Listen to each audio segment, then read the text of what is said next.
आज हमारे साथ हैं नेशनल ह्यूमन राइट्स कमीशन के चेयरमैन जस्टिस अरुण मिश्रा जी। आपकी अध्यक्षता में एनएचआरसी ने कई अहम पहल किए हैं, लेकिन अभी और भी काम करना बाकी है। मानवाधिकार हनन की खबरें लगातार कई क्षेत्रों से आ रही हैं। इन तमाम विषयों पर हम जस्टिस मिश्रा से बात करेंगे, उनसे जानेंगे कि एनएचआरसी के सामने क्या चुनौतियां हैं और क्या पहल वे कर रहे हैं। सर, एपीएन और इंडिया लीगल में आपका स्वागत है। मेरा पहला सवाल पुलिस एक्सेस या पुलिस ज्यादती से जुड़ा हुआ है। पिछले दिनों सरकार ने लोकसभा में कुछ आंकड़े दिए थे, करीब 2 साल के ये आंकड़े हैं, जिसमें पुलिस लॉकअप में करीब 4,500 डेथ्स हुए थे और एनकाउंटर डेथ्स की बात करें तो 233 डेथ्स हुए थे। एनकाउंटर डेथ्स में अगर हम पिछले 2 साल के आंकड़े देखें तो 70% की वृद्धि आई है। ये काफ़ी गंभीर आंकड़े हैं। ह्यूमन राइट्स का वायलेशन इसमें काफ़ी हो रहा है। एनएचआरसी इस क्षेत्र में क्या काम कर रहा है? जो आपने बताया कि पुलिस लॉकअप में 4,484 डेथ हुई, वस्तुतः इसको हमें 2 भागों में बांटना होगा। कुछ ऐसी मृत्यु हैं इसमें जो कि जेल में हुई, उसको पुलिस लॉकअप में, पुलिस स्टेशन में, जो पुलिस कस्टडी में जो डेथ होती है पुलिस स्टेशन के भीतर, उसको, तथा जो जेल में मृत्यु होती है कैदियों की, उसको 2 भागों में विभक्त करना होगा। तो इसमें जो संख्या है 2 वर्ष की संख्या है, और अगर आंकड़े लें जो हमारे यहाँ भी उपलब्ध हैं तो 2021 के आंकड़े प्रदर्शित करते हैं कि कुल 1879 डेथ जुडिशल कस्टडी में हुई, मतलब जेल के भीतर हुई, और करीबन 120 के लगभग मृत्यु पुलिस कस्टडी में हुई, जिसको पुलिस लॉकअप में मृत्यु हम कह सकते हैं। तो इसमें से जो अधिकांश मृत्यु हुई हैं, इसको जैसे आपने कहा पुलिस ज्यादती से हुई, ये कहना गलत है। इसमें अधिकांश मृत्यु ऐसी हैं जो जेल में हुई, जो नैसर्गिक कारणों के वजह से हुई। जो हमारे यहाँ के आंकड़े ये प्रदर्शित करते हैं कि 2015 में जो मृत्यु का प्रतिशत अगर लें तो 2016 में 86% नेचुरल डेथ था, जो प्राकृतिक कारणों से जेल में मृत्यु होती थी। अब वो कारण बढ़कर नेचुरल, जो प्राकृतिक कारणों से मृत्यु जेल में हो रही है, उसका प्रतिशत बढ़कर 88.8% हुआ है। तथा जो अननेचुरल डेथ हैं वो भी, उनकी संख्या भी घटी है, तथा उसमें भी कमी आई है अननेचुरल डेथ में, जो जेल में होती हैं। इसमें से जो आपने मृत्यु बताई, जो इसका संख्या बताई, वो पुलिस लॉकअप में जो 120 मृत्यु हुई हैं, इसमें भी 3 जो मृत्यु हैं, 3% मृत्यु जो पुलिस लॉकअप में पुलिस थाने के अंदर हुई हैं, वे पुलिस एक्सेसिस के कारण हुई, ऐसा निष्कर्ष हमारे यहाँ के रिकॉर्ड 2015 से 19 के बेसिस पर बताते हैं। और इन 2 वर्षों के हमारे यहाँ प्रकरण लंबित हैं, तो इसके संबंध में हम जब परिणाम आएगा तब आपको उपलब्ध करा सकते हैं फिगर कितनी है, कितने लोगों की पुलिस ज्यादती से मृत्यु हुई। और जहाँ तक इनकाउंटर की बात है, इनकाउंटर में जो अधिकांश, जो हमारे पास डेटा उपलब्ध हैं, जो प्रकरण रजिस्टर हुए हैं, तो 2021-22 में जो 1 वर्ष के भीतर 1/4/21 से 31/3/22 तक के जो हमारे यहाँ डेटा उपलब्ध है, उसमें 153 इनकाउंटर के केस रजिस्टर हुए हमारे यहाँ। तो उसमें से अधिकांश केसेस इनकाउंटर डेथ के उन राज्यों के हैं जिसमें कि नक्सलाइट ऑपरेशन हो रहे हैं अथवा टेररिस्ट ऑपरेशन हैं। जैसे जम्मू कश्मीर में 46 मृत्यु हुई हैं एनकाउंटर में, जहाँ की टेररिस्ट ऑपरेट कर रहे हैं। इसी प्रकार से आसाम में 18 मृत्यु हुई हैं एनकाउंटर में, बिहार में 4 मृत्यु हुई हैं, छत्तीसगढ़ जो कि नक्सलाइट से अधिकांश गंभीर रूप से पीड़ित है नक्सलाइट एक्शन से, उसमें 31 मृत्यु हुई हैं। झारखंड में 9 मृत्यु हुई हैं, उसमें भी नक्सलवादी काफ़ी सक्रिय हैं। उड़ीसा में 8 मृत्यु हुई हैं इनकाउंटर में। इसी प्रकार से उत्तर प्रदेश में भी लगभग 11 मृत्यु हुई हैं। वेस्ट बंगाल में 2 मृत्यु हुई हैं इनकाउंटर में। दिल्ली में 3 मृत्यु हुई हैं इनकाउंटर में। तो अधिकांश मृत्यु जो हैं इनकाउंटर में हुई हैं उन राज्यों में जहाँ की नक्सलाइट या टेररिस्ट ऑपरेशन हैं, वर्तमान में ऑपरेट कर रहे हैं। साथ में इसी के साथ हमारे यहाँ जो डेटा उपलब्ध है उसमें काफ़ी बड़ी संख्या में पुलिस पर्सनल को भी अपनी जान धोनी पड़ी है। 2020 के हमारे यहाँ जो डेटा उपलब्ध है वो प्रदर्शित करता है 526 पुलिस पर्सनल्स की मृत्यु पुलिस के एक्शन में हुई है, पुलिस के कार्यकर्ते में हुई है। इसमें से 70% डेथ हुई हैं एक्सीडेंट्स में, जिसमें मुख्यतः रोड एक्सीडेंट्स शामिल हैं, तथा इसी प्रकार से जो 18% पुलिसमैन हैं वो अपनी ड्यूटी करते समय उनकी मृत्यु हुई, नक्सलाइट ऑपरेशन में मृत्यु हुई, टेररिस्ट ऑपरेशन में मृत्यु हुई, और उसमें से भी 5% लोगों की मृत्यु दंगा फसाद में और ऐसे उसमें पथराव इत्यादि जब हुआ उसमें ऐसी मृत्यु हुई है। तो ये जो डेटा प्रदर्शित करते हैं कि जो पुलिस की एक्सेसेस आप कह सकते हैं, जो पुलिस थाने में मृत्यु हुई है, निश्चित तौर से ये श्लाघनीय है। ये उचित नहीं है कि एक भी व्यक्ति का टॉर्चर हो और किसी भी एक व्यक्ति की मृत्यु हो। ऐसे दशा में जब हम ये पाते हैं कि पुलिस टॉर्चर हुआ या फेक इनकाउंटर हुआ, कहीं फेक इनकाउंटर्स इसमें से बहुत कम नगण्य संख्या में पाए जाते हैं और ना के बराबर फेक इनकाउंटर्स होते हैं। परंतु उस केस में जिस कोई निरीह व्यक्ति वहाँ से पास जा रहा है, उसकी मृत्यु हो गई क्रॉस फायरिंग में, उधर से फायरिंग हो रहा है, इधर से फायरिंग हो रहा है, तो उसमें हम कंपेंसेशन दिलाते हैं। तथा अगर हम ये पाते हैं कि कोई ऐसे व्यक्ति जिनको पुलिस ने या सेमी आर्म फोर्स ने त्रुटि के कारण आइडेंटिफिकेशन में त्रुटि हुई कि वो नक्सलाइट है अथवा नहीं, उसमें ऐसे केसेस में हम कंपेंसेशन दिलाते हैं। तथा जहां हम देखते हैं कि वास्तव में पुलिस टॉर्चर हुआ, पुलिस ने की मारपीट से मृत्यु हुई, उस केस में ना सिर्फ डिपार्टमेंटल इंक्वायरी का आदेश देते हैं वरन क्रिमिनल प्रोसिक्यूशन का भी आदेश पुलिस के अधिकारियों का तो संबंधित व्यक्तियों का जिसने उसको टॉर्चर किया हो उसका आदेश पारित करते हैं। तथा कंपेंसेशन के लिए हम राज्य शासन को अनुशंसा करते हैं कि इसके परिवार वालों को उचित मुआवजा प्रदान किया जाए, और वो अधिकांश केसेस में प्रदान किया जाता है। सर, दूसरा सवाल है कानून से लेकर स्पेशल लॉज बने हैं, उस पर आपने कहा था कि जो स्पेशल लॉज बने हैं वे मानवाधिकार की रक्षा के लिए, ना कि लोगों से मानवाधिकार छीनने के लिए। देखा जा रहा है कि जैसे यूएपीए, एनएसए, पीएमएलए के प्रोविजंस, एनडीपीएस के प्रोविजंस, इनका बेजा इस्तेमाल हो जाता है और जो आरोपी हैं वे उनका मानवाधिकार हनन होता है, जेल में वे काफ़ी लंबे समय तक रह जाते हैं। इसको आप कैसे देखते हैं? खासकर इसमें जो स्टेक होल्डर्स हैं, सेंटर है, पुलिस है, इन्वेस्टिगेटिव एजेंसीज़ हैं, इनकी भी जिम्मेदारी रहती है। अब एनएचआरसी भी एक स्टेक होल्डर हो गया है, तो एनएचआरसी इस पर में क्या पहल कर सकता है जिससे कि ये जो कानून का जो बेजा इस्तेमाल हो रहा है मानवाधिकार के हनन में उसका रुक सके? सर्वप्रथम जो आपने कहा कि मेरा यह कथन था कि ये मानवाधिकारों का हनन इन एक्ट से हो रहा है, ये मेरा स्टेटमेंट नहीं था। मेरा स्टेटमेंट ये था ह्यूमन राइट्स के, ये मानवाधिकारों की रक्षा के लिए ये कानून बनाए गए हैं। ये इस परिप्रेक्ष्य में था कि ये एक्ट जो unlawful prevention of unlawful acts हैं अथवा नेशनल सिक्योरिटी एक्ट है, एनडीपीएस एक्ट है, पीएलएमए एक्ट है, ये एक्ट जो बनाए गए मुख्य तौर से जो प्रथम 3 एक्ट्स हैं, कानून हैं, वे नक्सलाइट ऑपरेशन अथवा टेररिस्ट द्वारा जो परिस्थिति उत्पन्न कर दी गई है ह्यूमन राइट्स वायलेशन की समस्त देश में, पूरे विश्व में अगर कोई सबसे बड़ा वायलेशन कर रहा है तो टेररिस्ट एक्ट कर रहे हैं।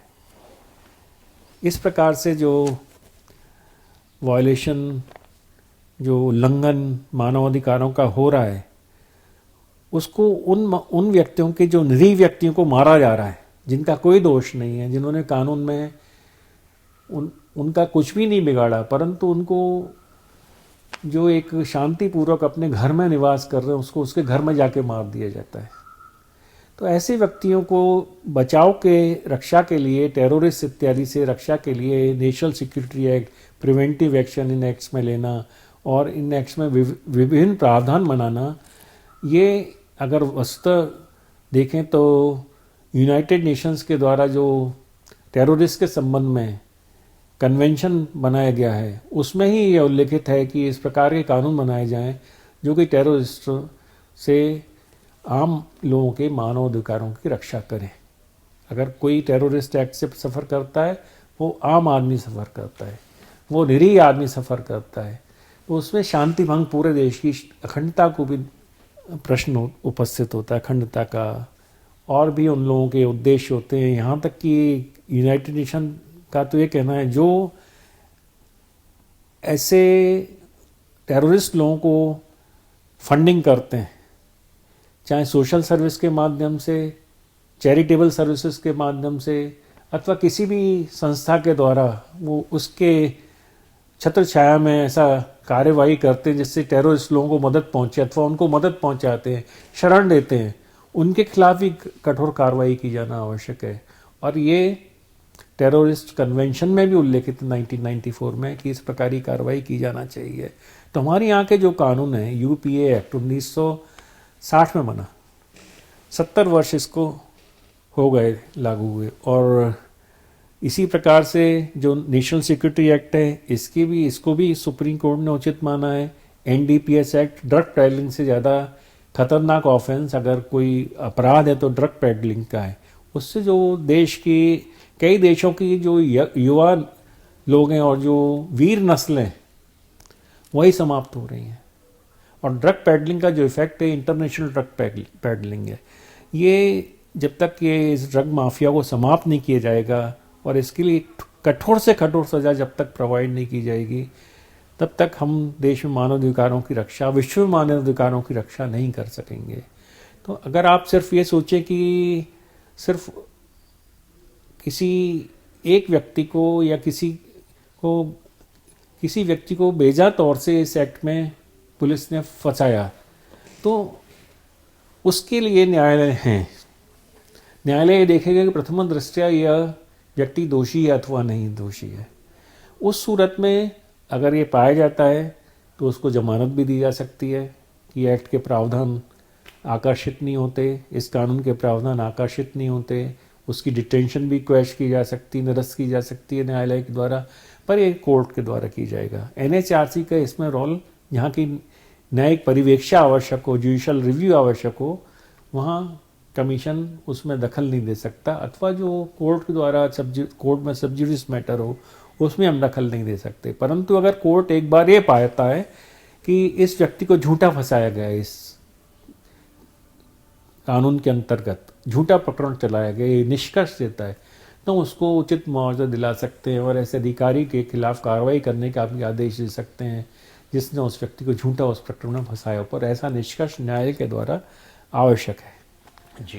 तो इनके भी जो कैदी हैं इनके भी मानवाधिकार होते हैं, परंतु ये नहीं कहा जा सकता कि इन कानूनों का उद्देश्य, इन कानूनों का दुरुपयोग नहीं होना चाहिए। बिल्कुल निश्चित बात सही है अपने स्थान पर, परंतु ये कानून मानवाधिकारों की रक्षा के लिए, आम आदमी की रक्षा के लिए, देश की रक्षा के लिए, विश्व में जो आम आदमी है उनकी सुरक्षा के लिए, उनके अधिकारों की रक्षा के लिए बनाए गए, तो इनका उद्देश्य उचित ही है। जी, अंडर ट्रायल्स की भी एक समस्या है जो काफ़ी गंभीर है। 75% जो प्रिजनर्स हैं वो अंडर ट्रायल्स है, हर 4 में से 3 प्रिजनर्स अंडर ट्रायल्स हैं, और इसमें जो गरीब हैं, जो शेड्यूल कास्ट, शेड्यूल ट्राइब्स से हैं, अंडर प्रिविलेज सोसाइटी से हैं, उनकी न्याय की पहुंच कम है, वे काफ़ी सफ़र करते हैं। पिछले दिनों राष्ट्रपति मुर्मू ने अपील की थी कि इस तरह के जो कैदी हैं उनको मदद की जाए।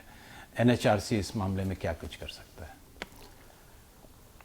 वस्तुतः अगर देखें, हमारे देश में ये बात सही है कि कैदी अंडर ट्रायल की संख्या बढ़ी है पिछले कुछ सालों में, और ये संख्या जो बढ़ी है इसके कारण ये है कि जनसंख्या भी बढ़ी है, अपराध भी बढ़े हैं, नए तरह के अपराध बढ़े हैं, साइबर क्राइम्स बढ़े हैं, तो बैंक फ्रॉड्स बढ़े हैं।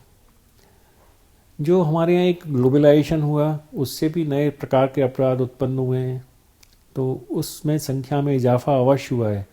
परंतु हमारे यहाँ अगर देखें तो न्यायालयों की संख्या अभी पर्याप्त नहीं कही जा सकती। जितने प्रकरण न्यायालयों में लंबित हैं, तो न्यायालयों की संख्या बढ़ाना आवश्यक है और न्यायालय में त्वरित ट्रायल की आवश्यकता है। वकील लोग प्रकरण न बढ़वाएं, एडजॉर्नमेंट्स न लें, ये भी एक आवश्यकता है। एक सबसे बड़ा दुखी बात करने वाली ये होती है, जो हमारी लीगल सर्विसेज अथॉरिटी हालांकि अब काफ़ी अच्छी मेहनत करके उन्होंने देश में चैतन्यता लाई है, बहुत अच्छा काम कर रहे हैं, अवेयरनेस भी उससे बढ़ी है, कानून के प्रति जागृति आई है, परंतु एक सक्षम वकील जो प्रोवाइड किया जाना चाहिए, मैं शुरू से ये सोचता रहा हूँ, जब जज भी था, वकील भी था, कि एक सक्षम वकील एक गरीब को प्रोवाइड किया जाना चाहिए लीगल एड कमेटी के द्वारा, लीगल सर्विसेज कमेटी के द्वारा। तो कई प्रकरणों में ये होता है कि या तो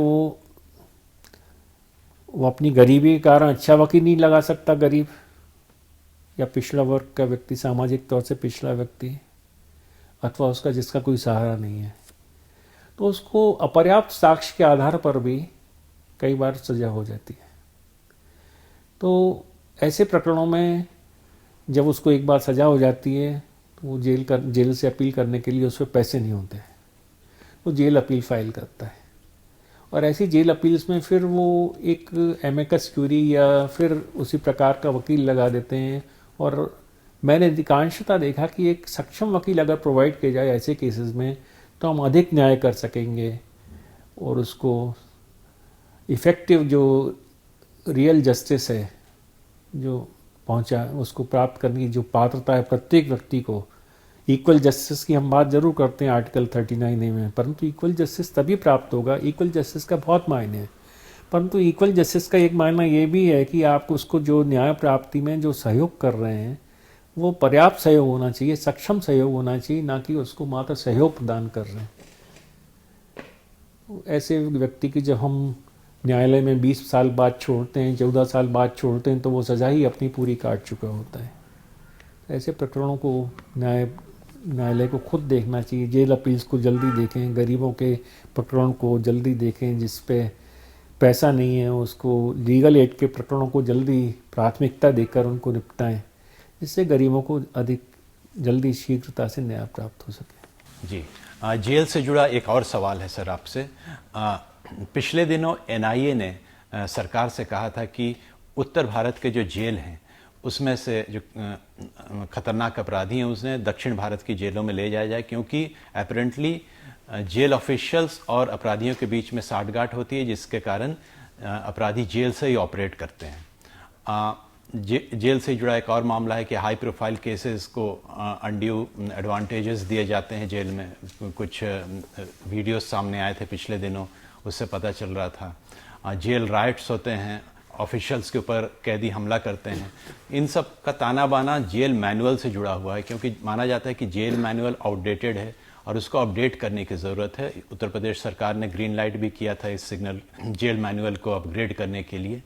तो इस पर आपकी क्या सजेशंस है, एनएचआरसी के क्या सजेशंस है, और कैदियों के ह्यूमन राइट्स को प्रोटेक्ट करने के लिए क्या कुछ किया जा सकता है? यहाँ तक सवाल है एनआईए के द्वारा जो एक स्टेटमेंट या मांग की गई कि नॉर्थ इंडिया से जो उत्तर भारत में जेलें हैं उससे कुछ कैदियों को दक्षिण भारत की जेल में भेजा जाए, तो इसके संबंध में मैं बताना चाहूँगा कि ये पूर्व से निर्देश हैं कि जो खतरनाक किस्म के कैदी हैं उनको उस राज्य में नहीं रखा जाता जिस राज्य में कि वो उनको जेलें सुरक्षित नहीं मानी जाएं। उस राज्य में रखा जाना चाहिए जिसमें उनको ये माना जाए कि जेल में इनको ठीक से रखा जा सकता है तथा उनसे जेल में और लोगों को खतरा उत्पन्न न हो तथा उनको छुड़ा ना लिया जाए। ऐसे परिस्थिति में होम मिनिस्ट्री ने 2015 में जो हाई रिस्क प्रिजनर्स हैं ऐसे प्रिजनर्स को भी तथा और जो हाई प्रोफाइल प्रिजनर्स हैं ऐसे लोगों को भी बाहर रखने का एक निर्देश जारी किया था 2015 को। तथा इसके अतिरिक्त जहाँ तक जेल मैनुअल की बात है तो 2016 में काफ़ी एक्सरसाइज के पश्चात एक मॉडल जेल मैनुअल बनाया गया था और उसके संबंध में केंद्र सरकार ने सारे राज्यों को लिखा था कि ये मॉडल जेल मैनुअल अपनाया जाए और इसमें रिफॉर्म्स किए जाएं।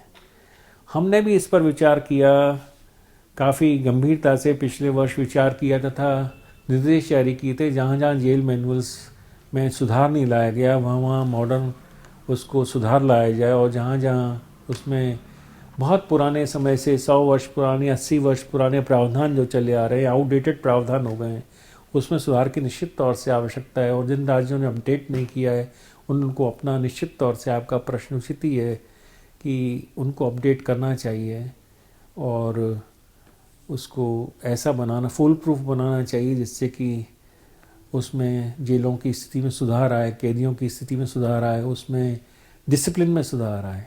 तो ये आवश्यक है। तथा दूसरा जहाँ पर ये बात आई कि अनड्यू फेवर शो किया जाता है और जेलों में अपराध हो रहे हैं, तो ये जेलों में अपराध के संबंध में जेल बनाए गए अपराधियों के लिए कि वो अपराध ना कर सकें। अगर वहाँ जाके पुलिस के या जेल कर्मचारी जो वहाँ कार्यरत हैं अगर अपराध होने देते हैं तो उनकी जिम्मेदारी बहुत अधिक है इसमें और उनकी संलिप्तता के बिना मेरा ये मानना है कि इस प्रकार के अपराध जेल में हो नहीं सकते।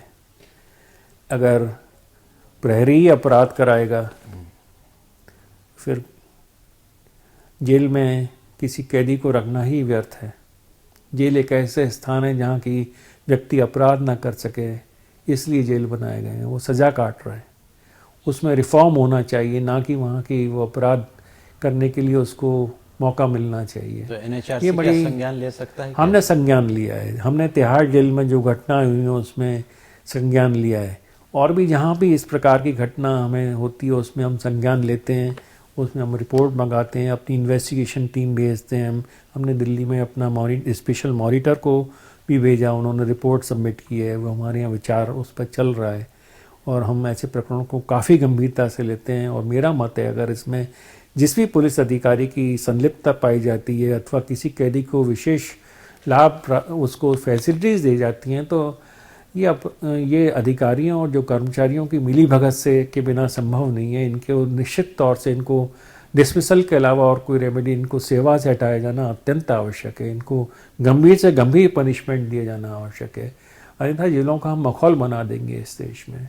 हालांकि मैं इस बात से सहमत हूँ कि कैदियों के भी मानव अधिकार होते हैं, इसको भी हम दृष्टिकोण में रखते हैं।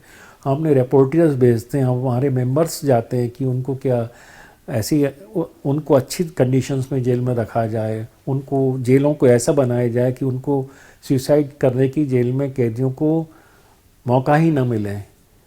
उसके जो मोस्टली जो सुसाइड्स होते हैं जेल में वो बाथरूम या लेटरिन में होते हैं। उसमें हमारे यहाँ से अभी एक स्टडी करने के पश्चात या सजेशन दिया गया है जो हमारे यहाँ हम उस पर निर्देश जारी करने जा रहे हैं कि अब बाथरूम्स ऐसे बनाए जाएं, लेटरिन्स ऐसी बनाई जाएं जिसमें कि व्यक्ति को अब सुसाइड करने की, आत्महत्या करने का गुंजाइश ही नहीं होना चाहिए।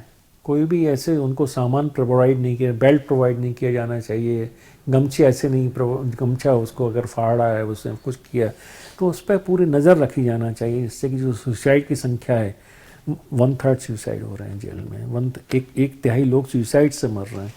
तो इसमें भी कहीं ना कहीं सुधार की आवश्यकता है। तो जेल में और अच्छा खाना प्राप्त होना चाहिए, अच्छे रहने की जगह प्राप्त होना चाहिए, उनको अपने सामान्य जीवन व्यतीत कर सकें। हमें एक ऐसा सामान्य इंसान बना के उनको जेल से बाहर आना चाहिए, रिफॉर्म उनके अंदर करना आवश्यक है जेल में। तो इसके लिए हमने सजेशन से पहले दिए थे कि योगा क्लासेस और उनको जो जिस भी धर्म के वो उनको उनका टीचिंग्स उसमें प्रोवाइड किए जाना चाहिए जेल में। मानसिक रोगियों की अगर बात करें तो ये भी एक उपेक्षित वर्ग है। सोशल स्टिग्मा इनसे अटैच रहते हैं। देश के कई अस्पतालों में ठीक हो जाने के बाद भी परिवार इन्हें वापस नहीं लेते हैं। यह भी एक तरीके का मानवाधिकार हननी है। कैसे आप देखते हैं? सामाजिक समस्या भी है, इंस्टीट्यूशनल समस्या भी है। आपने एक ऐसा विषय उठाया है जो कि वर्तमान में कमीशन जिस पर अत्यंत गंभीरता से कार्यरत है। हमने पिछले 3-4 महीने में देश में कुल 43 मानसिक चिकित्सालय हैं, उसमें से 37 का अभी तक इंस्पेक्शन करा लिया है और 4 मानसिक चिकित्सालय में पूरा कमीशन ने विजिट की। जैसे सबसे प्रथम ग्वालियर में की, उसके पश्चात आगरा में की, उसके पश्चात रांची में 2 मानसिक चिकित्सालय हैं, उनका दौरा किया। और बाकी के अस्पताल जो 33 हैं उनको हमने स्पेशल रिपोर्टियर्स और अपने मॉनिटर्स भिजवा कर उनकी रिपोर्ट मंगाई है। प्रोफार्मा में रिपोर्ट्स आ गई हैं। आप अगर स्थिति देखें मानसिक चिकित्सालयों की, तो हमारे यहाँ जो कानून बना मेंटल हेल्थ एक्ट 2017 का, उसके अनुसार ये आवश्यक है कि जो मानसिक रोगी है उसको कम्युनिटी में रहने का अधिकार है। समाज से उसको नहीं काटा जाना चाहिए। प्रथमतः तो ये उसमें धारा 19 में प्रावधान किया गया है। दूसरा महत्वपूर्ण प्रावधान धारा 19 में यह किया गया है कि अगर उसके परिवार वाले व्यक्ति भी उसको नहीं लेते तो शासन का यह दायित्व है कि उसको हाफ वे होम में रखें और उसको अस्पताल के अंदर नहीं रखा जाए और उसका रीसेटलमेंट फैमिली में हो, उसको लीगल एड प्रोवाइड करना शासन का कर्तव्य धारा 19 में कि वो अपने परिवार वाले उसको स्वीकार करें, उनके साथ उसको रहने का अधिकार प्राप्त हो। परंतु अगर जो हमारे सामने तथ्य सामने आए इन अस्पतालों में, तो 300 की संख्या में तो रांची में ही ठीक होने के पश्चात मानसिक रोगियों को उनके घर पर वापस नहीं भेजा गया था जिस समय हमने इंस्पेक्शन किया। ग्वालियर में संख्या 100 बताई गई, आगरा में ऐसी संख्या 200 बताई गई। जो कि कैदी रोगी थे वो ठीक हो चुके थे परंतु उनको उनके घर नहीं पहुंचाया गया। तो उसका कारण ये मुख्यतः ये दिया गया, कुछ लोगों के हमें पते नहीं ज्ञात हैं। दूसरा कारण ये दिया कि उनके परिवार वाले स्वीकार नहीं कर रहे, परंतु वास्तविकता इसके विपरीत है। ये जो कैदियों से मेरी खुद की बात हुई तो वे उनको अपने पता है, वो कहाँ के रहने वाले हैं ये पता है उनको ये पता है उनका परिवार कहाँ है, उनके एड्रेसेस उनको पता है और वे परिवार में जाना चाहते हैं। परंतु साथ में उनको मानसिक चिकित्सालय में कई वर्षों तक रखा जाना, हाफ होम नहीं बनाए जाना, ये कानूनन परमिसिबल नहीं है। कानून इसकी परमिशन नहीं देता, अनुज्ञा नहीं देता। तो इस पर सभी स्टेक होल्डर्स को गंभीर विचार करना पड़ेगा कि इन लोगों को क्या मानसिक चिकित्सालय में जो लोग ठीक हो चुके, जिनको मानसिक रोगी नहीं कहा जा सकता, उनको क्या मानसिक चिकित्सालय में ऐसे पेशेंट्स के साथ रखा जा रहा है जो कि मानसिक रोगी हैं और इनको मानसिक चिकित्सालयों में फैसिलिटी ना के बराबर है। अगर आप क्या प्रोवाइड कर रहे हैं, एक पलंग प्रोवाइड कर रहे हैं, उस पर अधिकांश जगह तकिया तक नहीं है, स्वच्छता नहीं है, बाथरूम से स्टिंकिंग है। उन कमरों में रहना एक मानव के लिए सामान्य परिस्थितियों में संभव नहीं, जिन परिस्थितियों में उनको रखा जा रहा है। तो ये मैं समझता हूँ कि अगर शासन, पुलिस तथा ये मानसिक चिकित्सालय के संबंधित अधिकारी गण जो डॉक्टर्स हैं प्रयास करें तो इन रोगियों को वापस भेजा जा सकता है और वापस भेजा जाना ही चाहिए। इनको यहाँ पर रखना एक आपराधिक कृत्य के समान है। जो व्यक्ति ठीक हो चुके हैं उनको आप परिवार में नहीं भेज रहे हैं, और दूसरी तरफ शासन की तरफ से जो इनके लिए मदद आती है वो भी पूरी तरह से खर्च इनके ऊपर नहीं हो रही है। इनको कोई फैसिलिटीज़ नहीं दी जाती हैं अच्छी तरह से जिनके के लिए इनको पात्रता है। शासन का खर्चा एक तरफ होता है परंतु दूसरी तरफ इनको प्रॉपर फूड नहीं मिलता, प्रॉपर फैसिलिटीज़ नहीं प्रोवाइड की जा रही। और आप एक स्वस्थ व्यक्ति को कैसे मानसिक चिकित्सालय में भर्ती रख सकते हो, मुझे ये प्रश्न बार बार कचोटता है कि हमारे देश में हम किस व्यवस्था में रह रहे हैं और हम इन बातों को कैसे हम अनदेखा कर सकते हैं। जी, मेरा दूसरा सवाल आपसे महिलाओं के हक के बारे में है। संविधान तो महिलाओं को और पुरुषों को बराबरी का हक देता है, लेकिन जो पर्सनल लॉज हैं उसमें कुछ कमियां देखी गई हैं। सुप्रीम कोर्ट ने अपने फैसले में काफ़ी अपग्रेड भी किया है, जैसे प्रॉपर्टी राइट्स में, डाइवोर्स राइट्स में, ट्रिपल तलाक वगैरह के फैसले आए हैं। अब मांग चल रही है यूनिफॉर्म सिविल कोड की। कई राज्यों ने यूनिफॉर्म सिविल कोड का मसौदा तैयार किया है। तो NHRC का क्या इस पर राय है? क्या यूनिफॉर्म सिविल कोड लाने से महिलाओं के जो संवैधानिक हक हैं, जो बुनियादी हक है, जो मानवाधिकार के हक है, वे संरक्षित रहेंगे? जिस समय ये यूनाइटेड नेशन ने ये डिक्लेरेशन जारी किया मानवाधिकार संबंधी,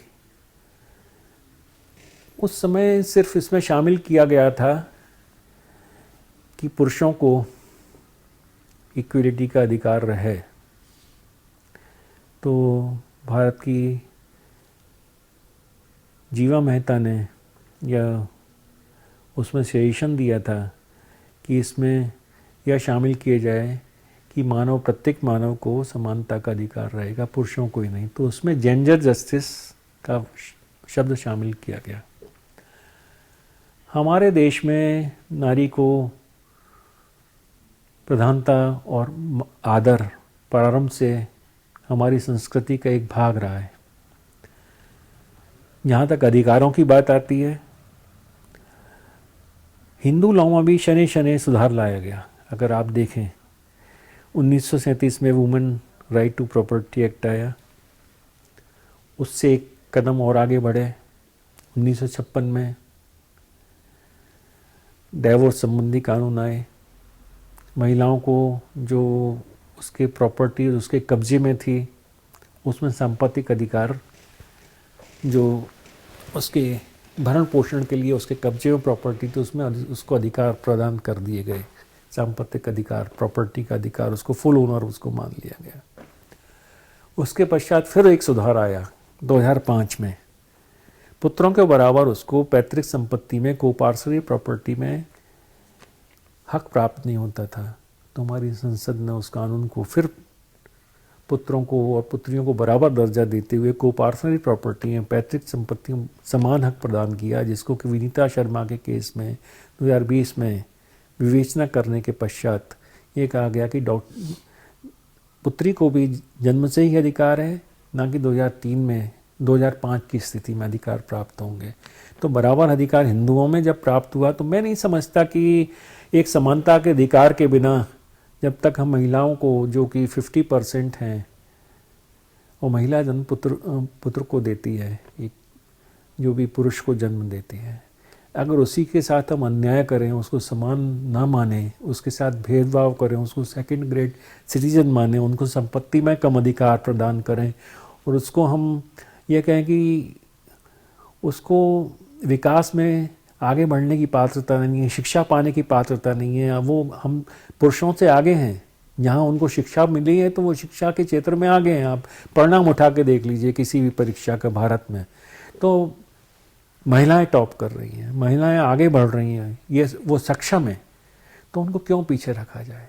अगर उनको पीछे रखना है तो ये वही मानसिकता होगी कि पुरुषों को समानता का अधिकार है, महिलाओं को समानता का अधिकार हम जब तक प्रदान नहीं करेंगे, हमें ह्यूमन राइट्स डे मनाने की पात्रता ही नहीं है मेरे अनुसार। अब जब हम ह्यूमन राइट्स डे की बात करते हैं, ह्यूमन राइट्स में gender justice is the primary thing, मुख्य चीज़ है कि हम ये महिलाओं को, मैं तो महिलाओं की बात छोड़ो, आप हमें सभी के अधिकारों की रक्षा, फ्लोरा एंड फौना, बायोडाइवर्सिटी, जीव विभिन्नता, जीव जंतु, सबके अधिकार हैं। इस जिस प्रकृति में हम रहते हैं, जिस वातावरण में हम रहते हैं, जिस वृक्ष के द्वारा हम ऑक्सीजन प्राप्त करते हैं, इन सबके अधिकार, सबके अधिकारों के संरक्षण जब होगा तब मानव अधिकारों की रक्षा हो सकेगी। अगर हम ये सोचें कि हम दूसरे को एक अपने जो समान वर्ग है, पुरुष और महिला के बिना क्या ये विश्व में मानव की उत्पत्ति संभव थी? तो महिला कैसे सेकंड ग्रेड की ट्रीट की जा सकती है? इन संपत्ति के अधिकार के क्षेत्र में बात करें अथवा उसके, आप देखें तो एक विवाहित महिला के डोमिसाइल कहाँ माना जाएगा, इस पर भी डिस्क्रिमिनेशन, हम उससे आज भेदभाव करते हैं। उसकी जाति क्या रहेगी महिला की, इस पर भी भेदभाव उसके साथ करते हैं। महिला मतलब महिला एक प्रॉपर्टी जैसे हम ट्रीट करते हैं। ये सब जहाँ जिस प्रकार से हैं, जिस प्रकार से हिंदू कानून में लाया गया, और मुस्लिम महिलाएं भी आगे बढ़ी हैं, और मुस्लिम देशों में भी ये आवाज़ उठ रही है कि महिलाओं को समान अधिकार प्राप्त होना चाहिए। और क्यों नहीं प्राप्त होना चाहिए? यूनिफॉर्म सिविल कोड लाया जाए। यूनिफॉर्म सिविल कोड लाना तो हमारे देश के लिए संविधान निर्माताओं ने दिशा निर्देश दिया हुआ है, और ये काफ़ी समय से, हम 75 वर्ष के पश्चात भी अगर हम कॉमन सिविल कोड की ओर कदम नहीं उठाएं, अमेरिका में कॉमन सिविल कोड है, कई अन्य देशों में कॉमन सिविल कोड है, गोवा में कॉमन सिविल कोड है। और कॉमन सिविल कोड क्या है? समानता का अधिकार है। हम ह्यूमन राइट्स से मनाने की तो पात्रता रखते हैं, पर समानता नहीं देना चाहते। और देखिए, मुस्लिम पर्सनल लॉ जो रिलीजियस कानून है वो डिफरेंट, उसमें किसी को अपना धर्म में प्रोफेस करने के लिए कोई रोक नहीं है। क्रिश्चियन अपने आप का धर्म माने, हिंदू अपना धर्म पालन करें, मुस्लिम अपना धर्म पालन करें, पारसी अपना धर्म पालन करें, सब अपना धर्म पालन करें, सिख अपना धर्म पालन करें, परंतु जहाँ तक समानता की बात आती है वहाँ तक महिलाओं के साथ भेदभाव नहीं होना चाहिए। तो इसमें मेरे अनुसार जब हमें दो भागों में इस चीज़ को बांट कर देखना होगा। प्रथमतः तो हमें ये जो धार्मिक रिलीजियस जो प्रैक्टिसेस हैं इसको पृथक करना होगा। संपत्ति के अधिकार एक टेम्पोरल चीज़ें हैं, स्पिरिचुअल चीज़ को, रिलीजियस चीज़ को और टेम्पोरल राइट्स को हमें भिन्न करना पड़ेगा। इसमें विभिन्नता लानी पड़ेगी, और कॉमन सिविल कोड उन चीज़ों को टच करेगा जो कि टेम्पोरल चीज़ों से रिलेट करते हैं, जो कि संपत्ति के अधिकार से रिलेट करते हैं, समान अधिकारों से रिलेट करते हैं, जो मानव अधिकारों का आधार है, जो समानता का आधार हमारे कॉन्स्टिट्यूशन में अगर हम वही प्रोवाइड नहीं कर सकते तो why to have a constitution? संविधान के द्वारा निर्देश की अपेक्षा क्यों करते हैं हम जब समानता महिलाओं को देने के लिए तैयार नहीं है? तो जी, NHRC ने आपकी अगुवाई में एक अहम पहल की है, शायद पहले नहीं हुआ था, पर्यावरण की क्षेत्र में।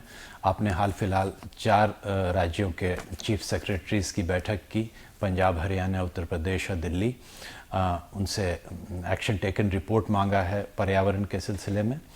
साथ में आपने इससे पहले ये भी कहा था कि सुपरवाइजरी बॉडीज़ जो है पर्यावरण की, स्टेट पोल्यूशन कंट्रोल बोर्ड जैसे, उनकी भी सुपरविजन होनी चाहिए कि लॉज का इम्प्लीमेंटेशन कितनी सही तरीके से हो रहा है। इस पूरे ताने बाने में NHRC के पास कितनी फ्रीडम है एक्शंस लेने की, कितने हाथ बंधे हुए हैं और क्या कुछ कर सकती है पोल्यूशन कंट्रोल पे? पॉल्यूशन कंट्रोल के क्षेत्र में NHRC के हाथ कहीं नहीं बंधे हुए हैं। वस्तुतः अगर मानव का अस्तित्व है तो पर्यावरण को सुरक्षित रखने से ही मानव का अस्तित्व है, तभी उसके अधिकार की, उसकी जिम्मेदारियों की बात कुछ आती है। अगर विश्व में अगर चिंता की कोई विषय है बिजनेस और ह्यूमन राइट्स में भी, तो वो पर्यावरण है। बिजनेस और ह्यूमन राइट्स को जो बिजनेस करते हैं उनको ह्यूमन राइट्स की चिंता करनी चाहिए, पर्यावरण की चिंता प्रथमता करनी चाहिए। और प्रत्येक नागरिक का, प्रत्येक शासन का, प्रत्येक संस्था का यह कर्तव्य है, प्रत्येक स्टैट्यूटरी बॉडी का जो कर्तव्य है, लोकल सेल्फ गवर्नमेंट का ये कर्तव्य है, पॉल्यूशन कंट्रोल बोर्ड जो हमारे बनाए गए हैं उनका ये कर्तव्य है कि वे पर्यावरण की रक्षा करें।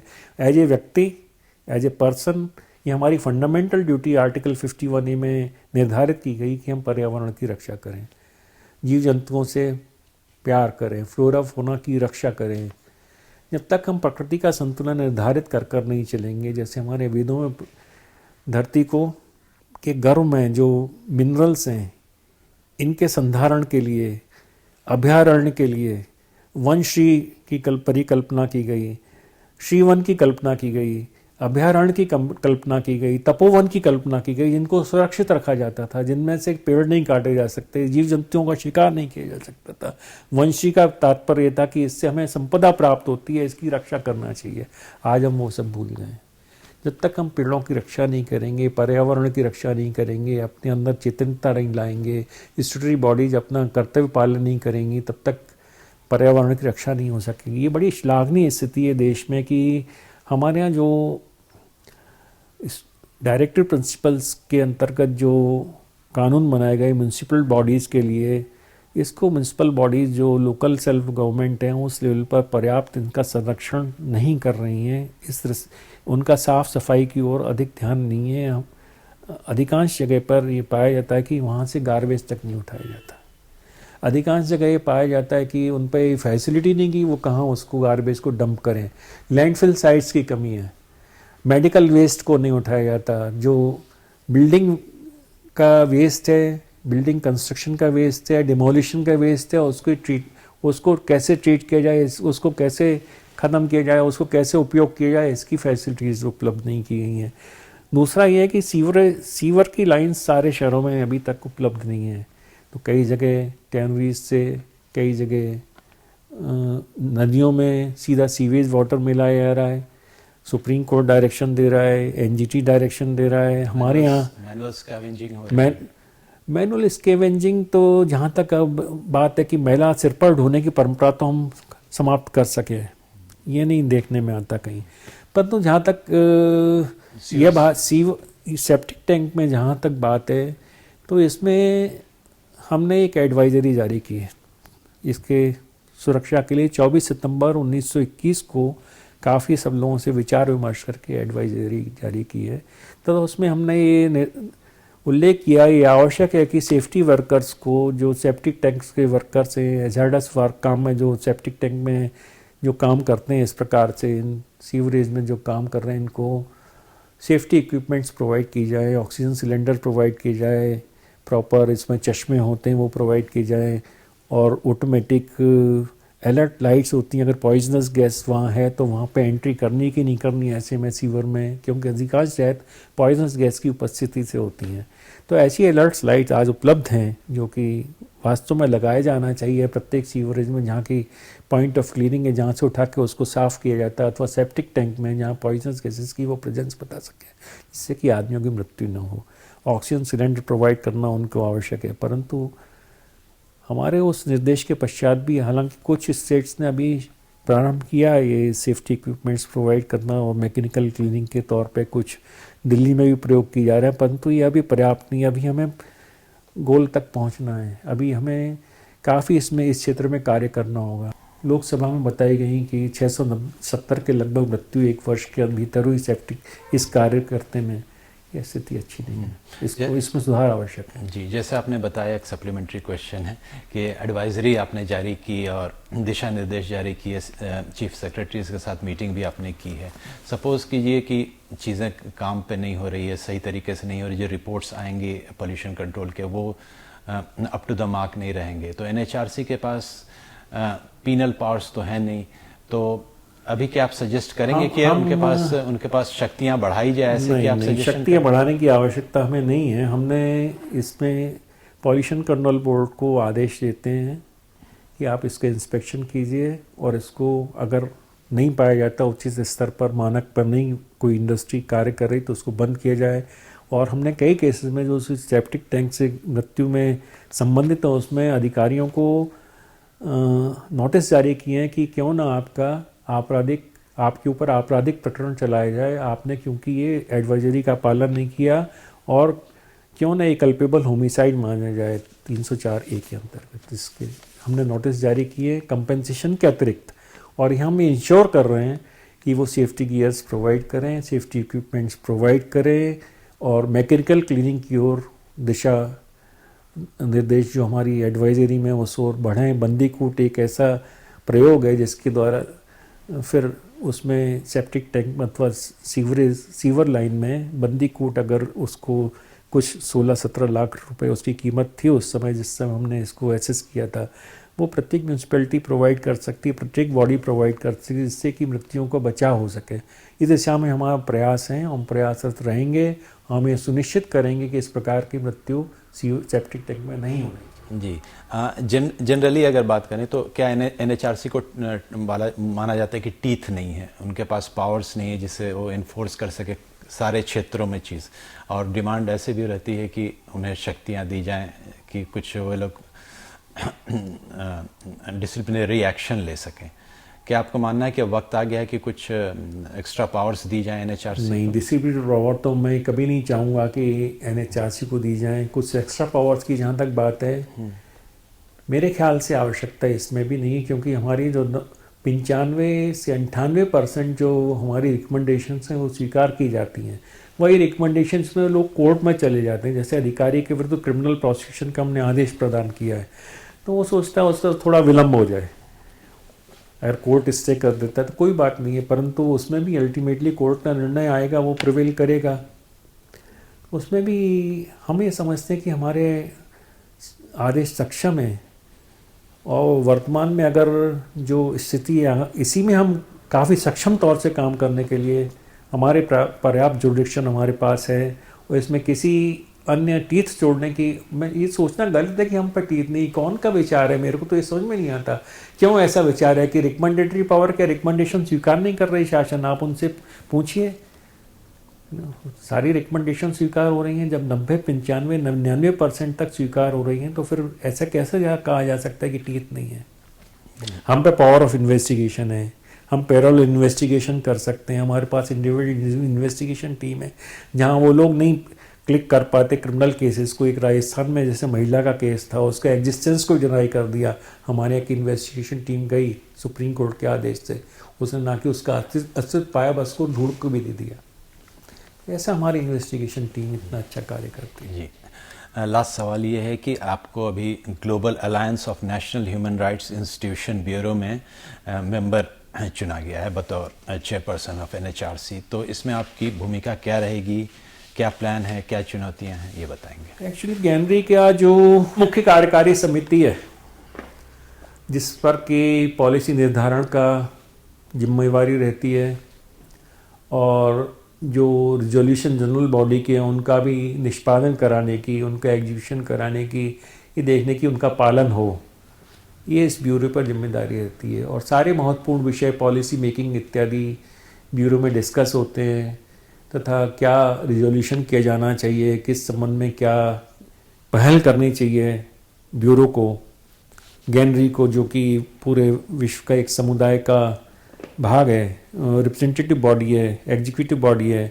तो काफ़ी महत्वपूर्ण है पॉलिसी की मेकिंग की दृष्टि से और निष्पादन की दृष्टि से। तथा एक अन्य महत्वपूर्ण कार्य जो होता है, जो एक्रीडिटेशन का कार्य है, किसको ए श्रेणी में रखा जाए, किसको बी श्रेणी में रखा जाए, ये सब कार्य भी इस ब्यूरो के द्वारा होते हैं। यह अब अच्छी बात है कि इसमें भारत का ये जो कमीशन का भी से रहेगा, और सारे विषयों में जो विश्व में अभी मानवाधिकारों का उल्लंघन और मानवाधिकारों के लिए जो उत्तम कार्य करने हैं, जो पॉलिसी मेकिंग करनी है, उसमें भारत का एक हिस्सेदारी रहेगी। तो ये महत्वपूर्ण समिति है और इसको पूर्ण तौर से निभाने का पूरा प्रयास हम करेंगे। एपीएन से बात करने के लिए बहुत बहुत धन्यवाद। तो ये थे हमारे साथ एनएचआरसी के चेयरमैन जस्टिस मिश्रा, जिन्होंने बताया कि किस तरीके से मानवाधिकार की रक्षा की जा रही है और हर क्षेत्र में मानवाधिकार को किस तरीके से संरक्षित किया जा रहा है।